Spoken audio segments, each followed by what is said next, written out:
शुक्रिया। 5 मिनट। शुक्रिया उपसभापति महोदय। जब आप 5 मिनट या 3 मिनट कहते हैं तो लगता है जैसे फांसी देने से पहले अंतिम इच्छा पूछी जा रही है। ये समय आप ही लोग तय करते हैं, मैं जानता हूं करता। सर, आपका दोष थोड़े ही है, लेकिन दुखड़ा भी कहाँ रो। आप बोले। अब मैं बड़ी खुशी हुई, माननीय मंत्री जी यहाँ हैं, अभी नवनियुक्त मंत्री जी हैं, बड़ा अनुभव है हरियाणा का और अच्छा विभाग भी मिला है, चुनौतियां भी बहुत हैं, फोटो वोटो तो अपनी जगह। सर, मैं स्मार्ट सिटी से अपनी बात शुरू करूंगा। अब ये स्मार्ट सिटी सरकार भी बहुत बोल नहीं रही है सर।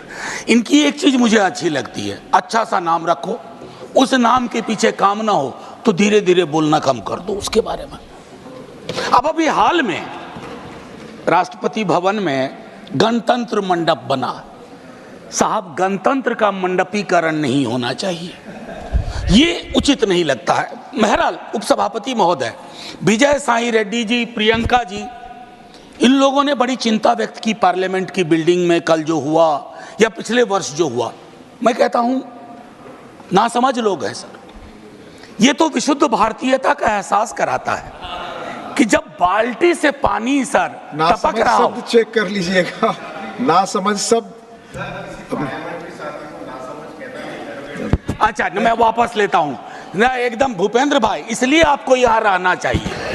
मैं ये कहना चाह रहा था कि मेरे साथियों ने शायद इसकी मर्म को नहीं समझा कि छत टपक रही है, बाल्टी लगी हुई है, पूरा हिंदुस्तानी फिल्मों का सीन है।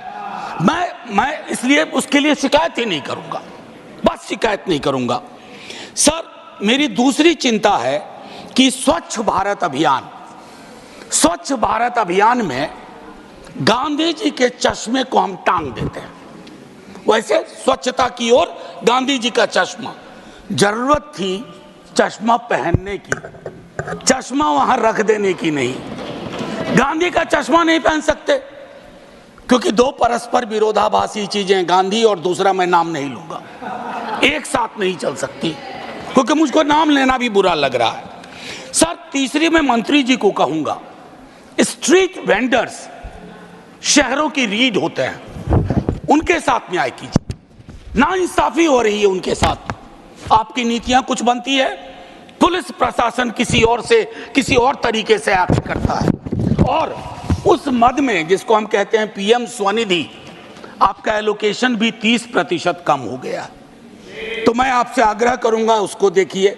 आईईसी स्वच्छता में, आईईसी में एलोकेशन कम हो गया है। अमृत में आधा काम भी नहीं हुआ है, प्रोपेगेंडा अपनी जगह। और मैं एक चीज कहूंगा माननीय मंत्री जी को आपके माध्यम से, सर, शहरीकरण की जरूरतों को गांव को समझे बगैर नहीं किया जा सकता। जब तक ग्रामीण पलायन, ग्रामीण अर्थव्यवस्था, उस पर आपकी नजर नहीं होगी, आपकी पकड़ नहीं होगी, तब तक शहरों में लोग आएंगे, आप एकोमोडेट करने में फेल करेंगे। आपके बदले कल को हम हों तब भी वो दिक्कतें होंगी। मैं एक चीज और भी उसमें कहूंगा, संपत्ति का असंतुलन भी शहरों में बहुत दिखता है सर। एक चीज और कहूंगा, हमारे शहर जब बनते हैं, कोई बिल्डिंग बनती है, तो आपको श्रमिक लगातार चाहिए, मजदूर लगातार चाहिए, और वो मजदूर जब आपको बिल्डिंग बना के देता है, उसके बाद वो मजदूर आपको भारी लगने लगता है। वो जहां रहते हैं उसको आप स्लम कहते हैं, और उस स्लम को अपनी नजरों से दूर करना चाहते हैं। स्लम हमारी नीतियां पैदा करती है। स्लम में रहने वाले हमारी आपकी तरह के लोग हैं, उनके बारे में दृष्टिकोण साफ होना चाहिए। और ये सैटेलाइट मेट्रोपोलिस नहीं कि एक स्लम रिहैबिलिटेशन किया, दिल्ली से 40 किलोमीटर दूर जाके रख दिया। कैसे काम करेंगे, कैसे रोजगार चलेगा? तो ये चीजें, सीवर ड्रेनेज के बारे में कई साथी बोल चुके हैं। मुझे तो अक्सर याद आता है विद्यार्थी जीवन में हड़प्पा मोहनजोदड़ो की ड्रेनेज सिस्टम की तारीफ सुनता था।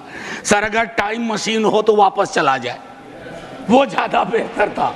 मैं और एक आखिरी चीज करूंगा सर, आजादी के बाद अपने देश में multi caste, multi community housing society बननी शुरू हुई थी सर। आज वो सारी चीज, आखिरी 30 सेकंड सर, आज वो सारी चीजें खत्म हो गई।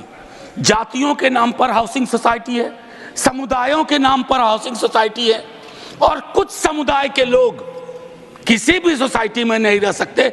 ये हमारी राजनीति और नीति ने तय कर दिया है। शुक्रिया सर, जय हिंद। हो जाएगी तेरी मुश्किल आसान पढ़ा कर, पढ़ने के लिए तुझको अगर कुछ न मिले तो चेहरों पे लिखे दर्द के उन्वान पढ़ा कर। Thank you sir.